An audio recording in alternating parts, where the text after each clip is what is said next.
Thank you for joining us here on talkSPORT 2 or via the talkSPORT Cricket YouTube channel. This is following on Ash's inquest. I'm Jon Norman alongside Steve Harmison. You may also be listening via the following on podcast feed. Hit subscribe there or on the YouTube channel, or just sit back and listen. 15 years ago, next month, I got married, Harmy, and 10 days before that, I watched England win an Ashes Test match in Sydney. It's our 15-year wedding anniversary next month, and finally I've seen England win another Test match.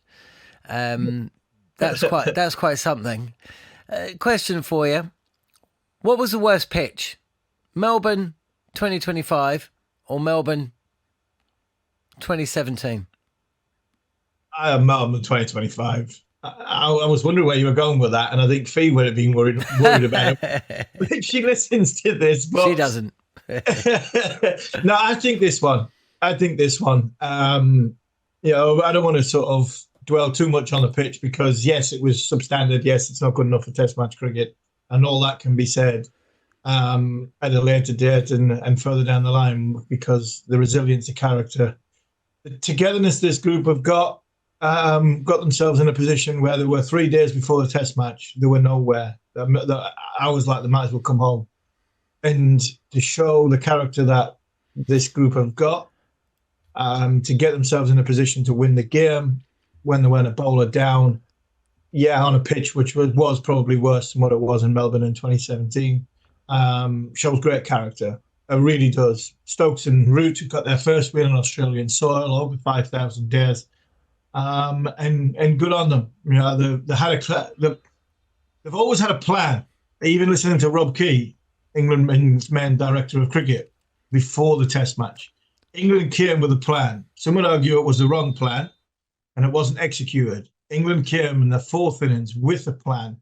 After Australia got a bit stuck, when England set the tone brilliantly, I thought, with a ball. First up this morning, I thought Carse was excellent. He took some stick. He got it a bit fuller. He gave the ball a chance to swing. He got lateral movement, both off the pitch and through the air, and was a real menace. Coupled with the fact that Josh Tongue and Ben Stokes, when Gus Atkinson went off, backed them up brilliantly. It was a brilliant day for England on this tour, and something for the Barmy Army to cheer because I thought they were absolutely magnificent as well. Yeah, absolutely. I mean, one of the talkSPORT presenters, Ollie Klink, is in the crowd, has been in the crowd for the last couple of days. It certainly looked at quite a party. And I remember what it was like being with the Barmy Army in 2010 when England won at Melbourne. Bowling Australia out famously for 98, and then Sir Alistair Cook, and I don't know what he is these days, a lord or a sir or whatever. Sir Andrew Strauss put on 157 without losing a wicket. I mean, what a day that was back in 2010. Do you know what? Let's just strip this all away. England, I think cricket needed that win. Obviously not if you're in Australia, right? And I'm not talking about the moral ashes. What I'm talking about is whatever you think of Ben Stokes, Brendan McCullum, Rob Key, Bazball, moral ashes, hubris, whatever, right? That brand of cricket attracted a new fan to the sport. I don't often disagree with George DeBell. Well, actually, I do disagree with him a lot, but I usually disagree to his face when we talk and we argue. But I did see a video of his a couple of days ago on the Cricketer's excellent website, him and Mel Farrell. And he was saying how England always sell out Test cricket. One of the things that people say about Bazball is it brings fans to the ground. And his point was, I didn't see the whole video, I just saw a clip. This is how we base everything these days, on a 13-second social media clip. Show Bashir, for instance. And he said, England always sells out Test cricket. But actually they didn't. Because the India tour before this one in 2025, which basically had full houses every single day for 25 days, it wasn't. Days 3 and 4 were not sold out at many of the grounds around the country. And personally, I might be wrong, I put a lot of that down to Bazball. I think it did attract a new audience. And I just had the feeling, and I think this is a lottery win, right? I appreciate the character that you're talking about to bring together and keep the show on the road. I think well done to Ben Stokes for doing that, for sure. But essentially, I think if England had lost 5-0 and gone back to England with their tail between their legs, and they may still do that 4-1 down, but I'm not so sure about that, by the way, now. I think if they'd done that, then a lot of the good work that had been done between the years 2022 and 2024 would have been undone. And a lot of those fans who were drawn to the Test arena, I think they would have gone.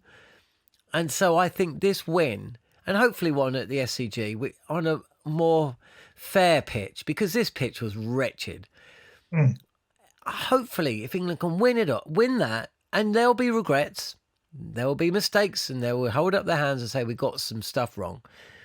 But at least Bazball won't become a footnote in the minds of thousands of sports fans and non-sports fans who have been drawn to this England cricket team. You know, maybe they will still stick around. And at the start of the year, we were all hearing about Bazball, 2.0. Maybe there will be a new incarnation of Bazball. And there wouldn't be, or won't be, a new incarnation, a better incarnation, if England had got beaten at the MCG and then went to the SCG and lost. So I think that win today has been hugely important for cricket in this country, and possibly in other countries as well.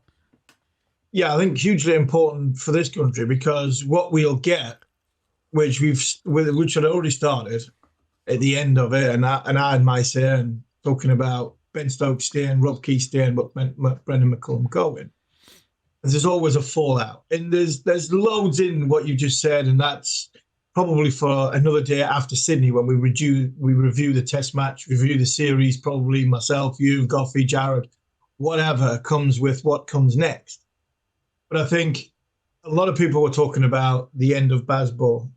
England will always sell out because Test match cricket in England is a very, very popular brand, no matter who's in charge, whether it's Root Silverwood, Giles, Strauss before that, when we only won one Test match in 17, or whether it's Bazball, all singing, all dancing, whether it's the first 2 years, which was breathtaking, the last 18 months, which has been much more tougher, which I think possibly a culmination of things, of England taking an eye off the ball, England believing in their own hype and success. And that's come unstuck against some good sides. Where I see this going, if England can manage to somehow get themselves in a position to win in Sydney, then all of a sudden, I'm not saying I'm 100% categorically McCullum stays, but listening to Rob Key in an interview with Nasser and others, which I thought was a very, very good interview and an honest interview by two guys who know Rob really well, probed him, quite well. And it wasn't a matey interview. It was a tough questioning. It was an all singing, all dancing, and Rob didn't shirk the responsibility.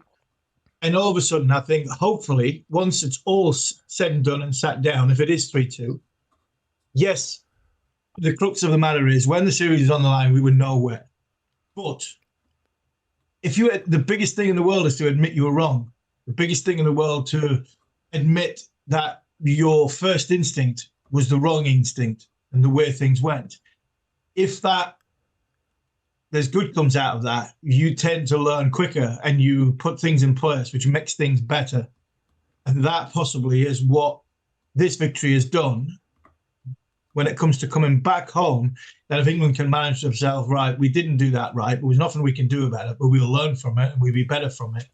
And it's about the learning, where that learning takes us, hopefully is a better place, because winning against India and winning against Australia is the barometer of where this England cricket team needs to be. So I agree, it is a big win for England in where the next step is, whether it's Key, McCullum, Stokes carry on and move to a more controlled plan, or it's in the next step with Ben Stokes still in charge. Because you know what? I felt for Ben Stokes this week. Really did. Yes, he's England captain. Yes, he can talk about financial rewards and everything you come. But when it's all said and done, when the doors close, like I mention all the time, and you're in that darkened room and the lights are off and you're lying there with 1,000,001 things going through your mind, that would have been a lonely place for Ben this last few days because of everything that's been thrown at him with Noosa losing the Ashes, potentially going down 5-0. I was so pleased to see him in an interview at the end of the game there because he wasn't pushed in interview, but I thought he got the tone right. I thought he got his words right, and I thought he respected what this series has been, while still being proud of his team for coming back and showing great attitude, great character, and a togetherness, which has got them a win in front of a magnificent crowd. Let's hear from the skipper, Ben Stokes. We got the win, but honestly, it's not sort of what you want, really. It was, I was heavily excited for one skill of the game. Not ideal, game lasting less than 2 days, but, when you take all that away, you are confronted with conditions, and what you've then got to do is, decide on what's the best mode of operation to be able to give you the most chance of success. Chasing 170 was always going to be difficult, but I thought the way that we took the game on from the outset was the exact way that we needed to do that. Australia have, bowlers who are absolutely impeccable with their line and length all the time, and one thing we couldn't do as a batting group was let them consistently run up and be able to bowl where they wanted to without putting them under pressure. So using our feet, coming down the wicket, trying to hit them over the top, and then spreading the field so then we could rotate the strike was so important on that wicket.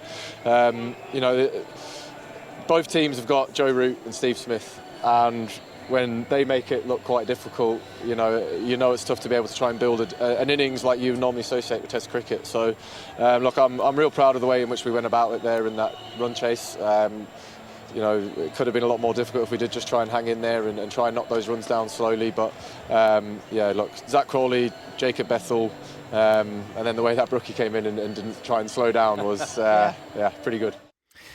Ben Stokes speaking to TNT there. Listen to this, Harmy. This is just dropped on the... we're part of media WhatsApp groups, of course. Media alert. What?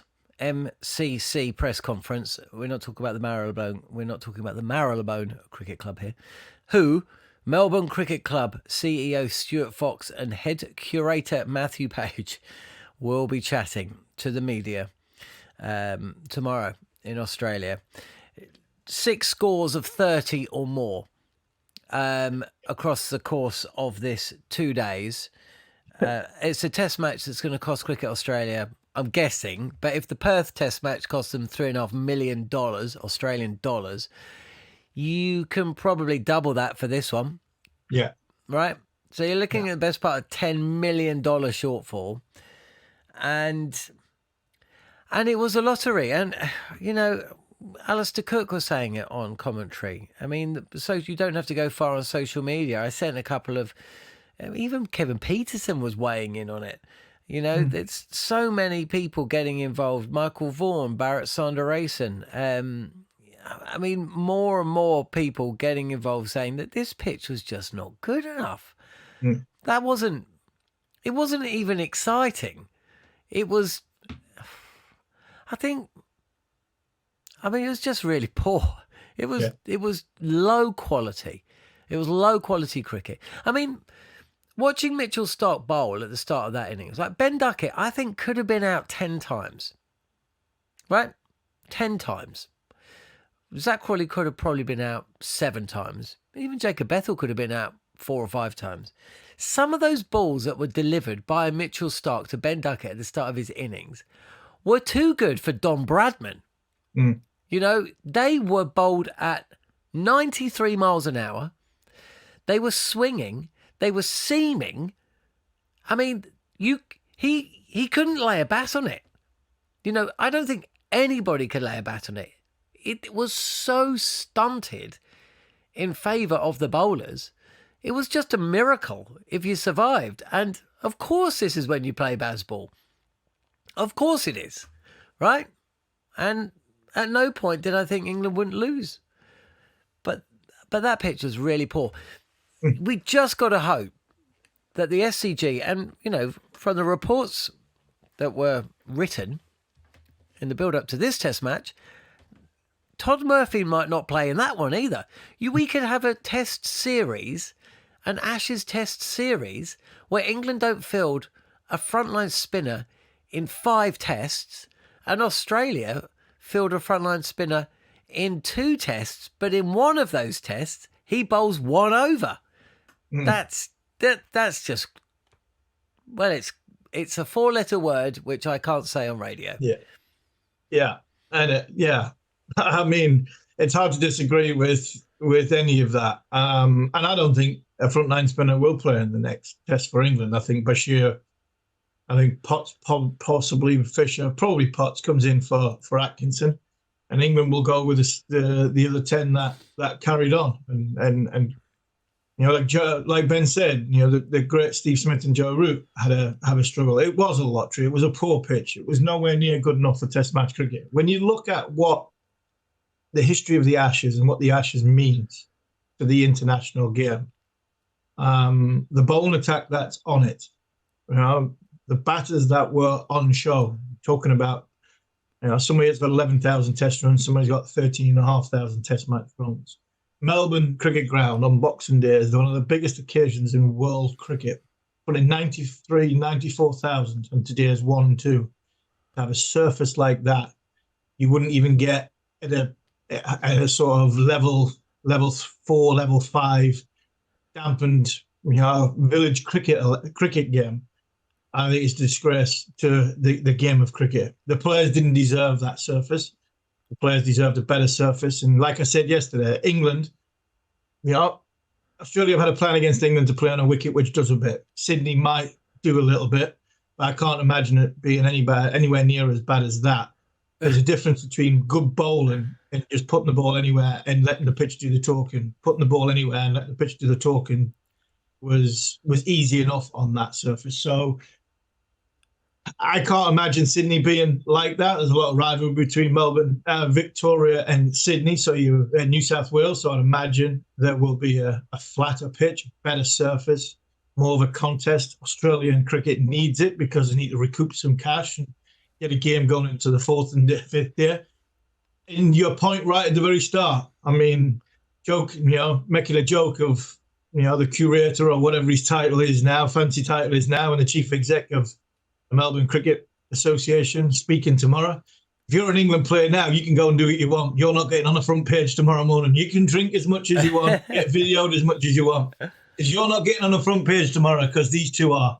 And that, for me, I mean, all jokes aside, the pitch was a joke, but I didn't really want to talk too much about the surface because I didn't want to take away.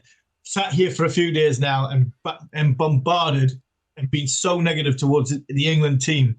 And for me, whatever surface you play on, if you find a way to win, brilliant characteristic to have. And England chasing the biggest total of the match on 4th innings, found a way to win after everything's been thrown at them. I am so pleased for Ben Stokes and his team getting themselves in a position to win that match and getting themselves over the line.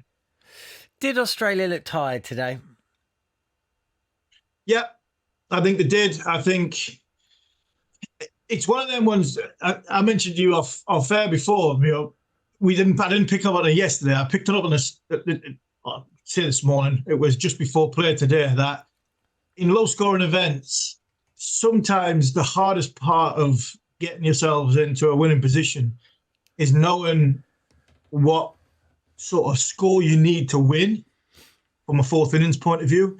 And sometimes, like England did I think England have done to Australia what Australia did to England in Perth, where England didn't know, got caught between a rock and a hard place. Do we go harder? Do we try and absorb this? Can we take the 3rd innings into a position where England need 200, 220, 250? What's the good score? And all of a sudden, by the time you've worked that out, you're 7 down, 8 down, the horse is bolted. And yes, England are chasing 177 to win, but you're still clarity of message, clarity of what's in front of you, and the game situation is going and getting that 177. And in England are very, very good at that when the roadmap is right in front of them. a lot more positive players, a lot more sort of, I would say, white ball dominating players. I thought it was a perfect storm for England. They set the tone brilliantly with the ball. I thought Carse was very, very good in his first 2 or 3 overs, which grew him in confidence. But when you look at it in the grand scheme of things, and I'll come back to what we said, and I didn't really want to be negative, I talked about preparations and going into it. We have lost a lot of bowlers in this series. England have lost a bowler, nearly a bowler per test match. That comes down to the conditioning, and because let's be fair, it's not down to workload, because there's been very little workload in this. I mean, this test match is about 143, 144 overs old. That's it. So it's not about workload. Stark looked tired in Adelaide. He looked a bit better here, but still didn't have the sort of the zip that Stark's had in the first 2 test matches. Nisa and Richardson are what they are, which are sort of backup test match bowlers. So Green looks as though his body's not all at it. So I think England capitalised on that. And yes, Australia probably did look a bit tired. It doesn't bode well if, come the SCG, so England started out at the beginning of this series with Archer, Atkinson and Wood. And it's almost certainly none of those 3 will be playing in Sydney. Carse and Stokes will bowl through, though, so they would have bowled all 5. Yeah. And, of course, Australia were without Pat Cummins for the first 2 test matches. They were without Josh Hazlewood for all of it. And Nathan and I bowled it over or so. But essentially, there is every chance that Mitchell Starc will not play, which will mean no Cummins, no Starc, no Hazlewood and no Lyon for that 5th test match. Boland will go through, you imagine. They've got a big question about Green, haven't they? Yeah. Because, his dismissal again, of the whole series, 3 of his dismissals have been the 3 worst dismissals in the series or down there. So they got a decision there. Maybe Webster comes in. Maybe they feel they need to change it. But again, you want the best versus the best. And it looks like Australia's top 4 bowlers, with respect to Scott Boland, who should probably feature in top 4, they won't be bowling. And 3 of England's top 4 bowlers aren't going to be bowling either. Yeah, I mean, there's a lot of talk of how the negativity towards county cricket and county cricket schedule and getting the best against the best and on the park. But test match cricket's exactly the same. International calendars are exactly the same. 3 ODIs, 3 T20s on the cusp of an Ashes tour. Going into 5 test matches, 3 of them back to back at the end. You're asking a lot out of the human body, which is the game's getting a little bit faster and the game's getting a little bit more demanding on a body which isn't as conditioned. I'm not saying it isn't as conditioned, it's probably better conditioned than what it was 20 odd years ago. But I think 20 odd years ago there was more time for preparation, get miles in legs, and bowlers be ready to conquer what is a 5 test match series. And the best bowlers, very little change. And if you are changing, it's tactically changing rather than changing from a fitness point of view, which is, I think, the nature of where international cricket and domestic cricket, because county cricket's got the same arguments. And we are going to suffer because we might get 4 days of test match cricket because the quality of the bowlers might not be up to the standard that we would hope to have. Did I think Wood, Archer and Atkinson would be still playing in Sydney? No chance. Absolutely no chance. And that's why I felt as though England missed a trick right at the very start, that they needed to get off to a good start in Perth and Brisbane because of what the bowling unit could look like. And I'll come back to what I've said countless many times throughout this test match series. Ben Stokes looks across and sees Bryden Carse as somebody who he can rely on. It might be expensive. It might go all over the shop every now and again. But there's 2 things Bryden Carse has been throughout a lot of his test match career since he made his debut. Was he takes wicket? He's a wicket-taking bowler who is durable and who will run in and bowl 135 to 140 every time he delivers the ball. And I think that's why Bryden Carse has played in the 4 Test matches. And it looks like he's probably going to have to keep going in Sydney as well. So, yes, we are going to be depleted, but we'll still have a good contest. And that probably will make the contest go into probably day 4 and possibly day 5, because the bowlers on both sides won't be the A-listers that we had or we were expecting before the series started. Westminster 77 says Matt Page, OBE. Steve says England will give the curator a knighthood. Non-cookie cutter says we've had our 3-match warm-up now and we're 1-0 up in the series. Crafty says went to the test today, so disappointed in the pitch. There's only 1 test a year in Melbourne and I only got 2 days. Tom Taylor says Cam Green is still living off that 1 innings in New Zealand. What, 3 years ago? I think it was a bit more recent than that. It was last winter, I think, on the start of last year, maybe. Hasn't done anything since, and Kroom agrees. Webster should be in for Green. Not done much wrong and got dropped. Arjun says, what has happened to Labuschagne? Well, I think Labuschagne should be out there. I think Australia need to move on from...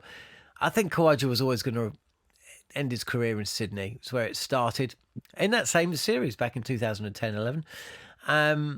And Labuschagne, I think the best description I heard or read about Labuschagne is he's gone back to how he was just before he got dropped last time. He's playing to stay in rather than playing to score. Yeah.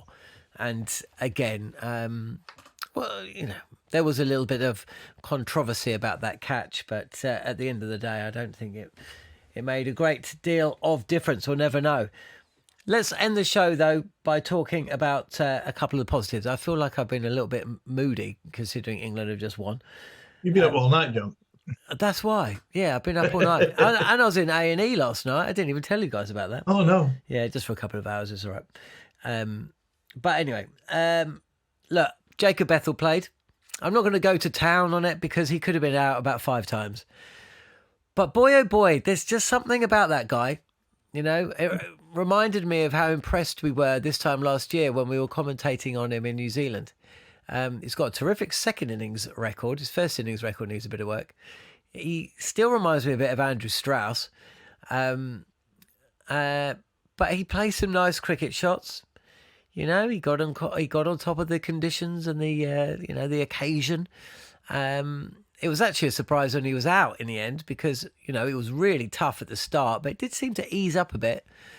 So that's a big plus for England. They gambled. They put him in at 3. They'll probably regret not doing that against Zimbabwe earlier this year. I think Rob Key alluded to that. But that was good to see. And Josh Tongue, again, he takes wickets. He takes wickets, Harmy. So two big pluses, and he was player of the match as well. Josh Tongue. Yeah, he was. He deserved to play the match. He deserved to play the match. We got England in a good position in first innings, and I thought he bowled really well again in second innings. And I got the wickets he deserved. I thought, but I'm pleased Carse got the 4 wickets he got because he, you know, said previously he's just carried on and he's just relentlessly kept going for England. Not always good, but he still kept going. And I think Josh Tongue, that fuller length that he can bowl, he's got the heavy ball that bowls in around that sort of 5.5 metre length, which can push him batter back. It's again, can they stay durable? Can they stay fit enough to put a run of games together to build a meaningful attack, which has got, you know, all bases covered? The Bethel one, do you know what? I agreed with what Michael Vaughan was saying. I thought it was a big ask, huge ask, you know, to chuck him in at number 3 in Melbourne, in front of all them people on that sort of surface against that attack. I thought I expected a bit of a pinch hitter. I expected Will Jacks to go in at number 3 and not Bryden Carse. But at the end of the day, Bethel came in and I thought he played really, really well. It reminds me a bit of what Zach Crawley is. I mean, huge ceiling level. He's got the game. He has got everything he needs to sort of play at international level. Will he go on and score big hundreds? Has he got the concentration factor? Has he got the discipline to withstand respect? Good bowling at top level. Well, that's going to be, you know, time will tell. But, you know, I think when he's on, there's nothing much better than watching Jacob Bethel hit the ball 360 degrees around the ground. And his positivity today, along with Crawley and Duckett at the top, I think put a big hole in the total, which England chased fourth innings and deservedly got over the line with a great win. Okay, Harmy. Arjun says no one got a 50. I know we did mention the fact that only 6 people went past 30. Jason says not to get too excited, but England may have just won the Ashes. Memim says great moral victory. That will plaster over the last 3 test matches for a bit longer. I wish that Stokes had been asked about that, by the way, but he wasn't. Yeah. We could have had 8 innings on that pitch, says No Handler 1493. I mean, it is incredible, isn't it? That the Perth Test and the Perth Test and the can't even remember where this was played. Melbourne Test. It's right, Scott. I could really remember. Didn't even last a full 5 days of one Test match, which is a little bit ridiculous. But we don't need to go back to that. Harmy, you're going to be back with Manners in a few days' time. I've lost track what day it is. Me too. But that always, Scott, stop saying this stuff in my ears. It's Saturday. But you'll be back in Manners on Tuesday. You've got a big interview taking place, actually. And then we'll be back for following on Ash's inquest at the end of day 1 from the 5th and final test match at the SCG 2026. Thanks for everything this year, Harmy. You've been brilliant as ever. And thank you for joining us here on the Following On podcast feed on talkSPORT 2 and the talkSPORT Cricket YouTube channel. This has been Following On Ash's Inquest.